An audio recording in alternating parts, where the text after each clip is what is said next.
Jusqu'à présent, les protestations contre ce qui est perçu comme un accueil trop chaleureux réservé au président chinois Xi Jinping à Londres sont petites par la taille, mais fortes en intensité. Des manifestations organisées par des militants des droits de l'homme ont eu lieu en marge de cette visite, notamment durant la procession sur la grande avenue menant au palais de Buckingham.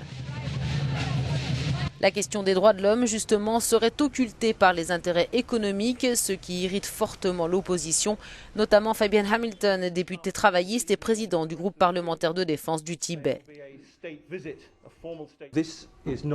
La Chine n'est pas un pays avec lequel nous devrions traiter au vu des nombreuses violations du droit humain qui y sont perpétrées et que notre gouvernement semble si désireux d'ignorer au nom de la croissance économique. Le gouvernement britannique a pourtant assuré que la question des droits de l'homme ferait partie des sujets abordés par le président chinois, mais en privé. Reste que pour les activistes, la question doit être traitée publiquement.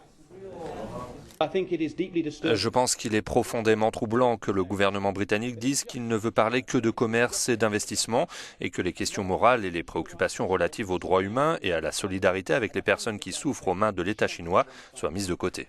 L'hostilité ouverte du gouvernement chinois envers les militants des droits de l'homme est illustrée entre autres par le cas Liu Xiaobo.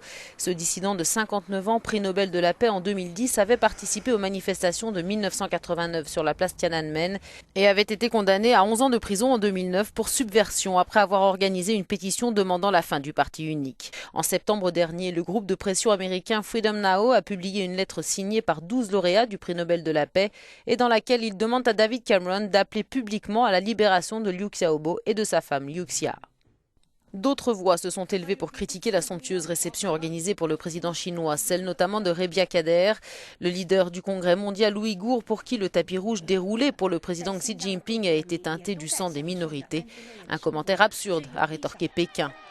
La répression des Ouïghours, peuple musulman turcophone et plus grande minorité de Chine, comme celle menée au Tibet, sont des préoccupations majeures pour les organisations de défense des droits de l'homme.